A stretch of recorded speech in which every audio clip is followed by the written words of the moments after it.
ജീവിതമാണ് ജീവിതം. ജീവിതം നമുക്ക് ജീവിച്ച് തന്നെ തീർക്കണം. അതുകൊണ്ട് നമ്മൾ ആരോടും കെഞ്ചാൻ പോകാതെ, നമ്മൾ ആരുടെ നേരം കൈ നീട്ടാതെ ജീവിക്കുവാനുള്ള നമ്മളുടെ പരിശ്രമം ഒരിക്കലും പാഴാക്കരുത്.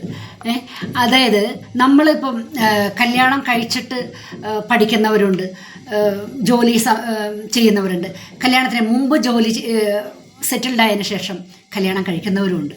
അപ്പം ഈ പറഞ്ഞ എല്ലാ മക്കളോടും എനിക്ക് പറയാനുള്ളത് എന്താണെന്ന് വെച്ചാൽ, നമ്മൾ ഒരിക്കലും സേഫാകാതെ മറ്റുള്ളവരെ സേഫാക്കാൻ നമ്മൾ ഒരിക്കലും ശ്രമിക്കരുത്. കാരണം മറ്റുള്ളവരുടെ അനുഭവങ്ങളാണ് പറയുന്നത്. ഓരോ അനുഭവങ്ങളും കണ്ടത് കേട്ടതും ഉള്ള അനുഭവമാണ് ഞാൻ പറയുന്നത്, എക്സ്പീരിയൻസ്. ഒരിക്കലും നമ്മളുടെ കൈവിട്ട് നമ്മൾ ഒരു 100% നമ്മളുടെ സാമ്പത്തികം, നമ്മുടെ സ്വത്ത് എല്ലാം നമ്മൾ 100% എടുത്ത് പൊതിഞ്ഞ് വെച്ച് നമ്മൾ ജീവിക്കണമെന്നല്ല ഞാൻ പറയുന്നത്. നമ്മൾക്കായിട്ട് നമ്മൾ കരുതുക, നമുക്ക് വേണ്ടത് നമ്മൾ കരുതുക. ബാക്കി ഉള്ളവർ, കൂടെയുള്ളവർ, ഭർത്താവായിക്കോട്ടെ, മക്കളായിക്കോട്ടെ, വേറെ ആരെങ്കിലും ആയിക്കോട്ടെ, കൂടെയുള്ളവർക്ക് വേണ്ടി ചെയ്യുക.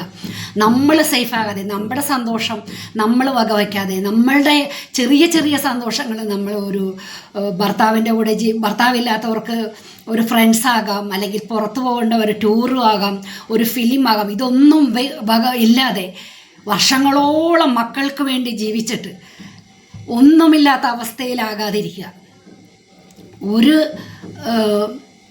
ഒരു തരി സ്വർണമോ ഒരു തരി സ്വത്തോ സ്ഥലമോ വീടോ ഇല്ലാത്ത എത്രയോ അമ്മമാർ, എത്രയോ അച്ഛന്മാർ പെരുവഴിയിൽ, അനാഥാലയങ്ങളിൽ, അനാഥ ആശ്രമങ്ങളിൽ, അമ്പലങ്ങളുടെ ഇതിൽ, നടയിൽ എല്ലാം ജീവിക്കേണ്ട അവസ്ഥ.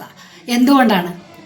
പറയുമ്പോൾ പറയും അവരും അത്ര മോശക്കാരല്ല, അവരങ്ങനെ ചെയ്തതുകൊണ്ടാണ്, അവരിങ്ങനെ ചെയ്തതുകൊണ്ടാണ്. എന്നിരുന്നാലും അവരെ സംരക്ഷിക്കേണ്ട ആൾക്കാർ അവരെ കൊണ്ട് ഇതുപോലെയുള്ള അവസ്ഥയിലാക്കുന്നത് വളരെ പരിതാപകരമാണ്. അതുകൊണ്ട് ഞാൻ ഇനിയുള്ള മക്കളോട് പറയുവാണ്, ഒരിക്കലും നമ്മൾ സേഫാകാതെ നമ്മളുടെ സന്തോഷം നമ്മുടെ കയ്യിലാണ്. നമ്മൾ സന്തോഷിച്ചിട്ട് ബാക്കി മറ്റുള്ളവർ സന്തോഷിച്ചാൽ മതി എന്ന് നമ്മൾ തീരുമാനിക്കുക. എല്ലാവർക്കും നല്ലത്. അതുകൊണ്ട് എനിക്ക് പറയാനുള്ളത് മക്കളോട്, എൻ്റെ കൂട്ടുകാരോട്, നിങ്ങളുടെ കയ്യിലുള്ളത് മുഴുവനും എടുത്ത് കൊടുത്തിട്ട് ഇനിയും ബാക്കി ഉണ്ടെങ്കിൽ, നിങ്ങളുടെ ജീവിതം പകുതി കഴിഞ്ഞിട്ടുണ്ടാവും, 3/4 കഴിഞ്ഞിട്ടുണ്ടാവും, ചിലപ്പോൾ ഇനിയും ജീവിക്കാൻ ഇനി ഒരുപാട് വർഷങ്ങളുണ്ടാവും, ചിലപ്പോൾ ജീവിതം തീർന്നവരും ഉണ്ടാവും. ഇനിയും എന്തെങ്കിലും ഉണ്ടെങ്കിൽ അത് കരുതി വെക്കുക. നമ്മളെ ചേർത്ത് നിർത്താതെ നമ്മളെ വിഷമിപ്പിക്കുന്ന ഓരോ ബന്ധങ്ങളും നമ്മൾ വേണ്ടെന്ന് വയ്ക്കുക. നമുക്ക് ഈ ലോകം ഭയങ്കര വലുതാണ്. നമ്മുടെ നാട് മാത്രമല്ല നമ്മുടെ ലോകം. നമുക്ക് ഒരുപാട് ലോകം, ഈ ഒരുപാട് ഭൂമി പരന്നു കിടക്കുകയാണ്, ഒരുപാട് സ്ഥലങ്ങളുണ്ട്. നമ്മളെ ചേർത്ത് പിടിക്കുന്ന ആൾക്കാരുണ്ട് ഈ ഭൂമിയിൽ. അവരോട് ചേർന്ന് നിൽക്കുക, അവരുടെ കൂടെ കൂടുക. ഒരാളെങ്കിലും ഉണ്ടാവും ലോകത്തിൽ. എല്ലാ വാതിലും കൂടി ദൈവം ഒരുമിച്ച് അടക്കൂല. ഒരാളുണ്ടാവും, അവരോട് ചേർന്ന് നിൽക്കുക. നമ്മളെ വേണ്ടാത്തടത്തും നമ്മൾ നിൽക്കാതിരിക്കുക.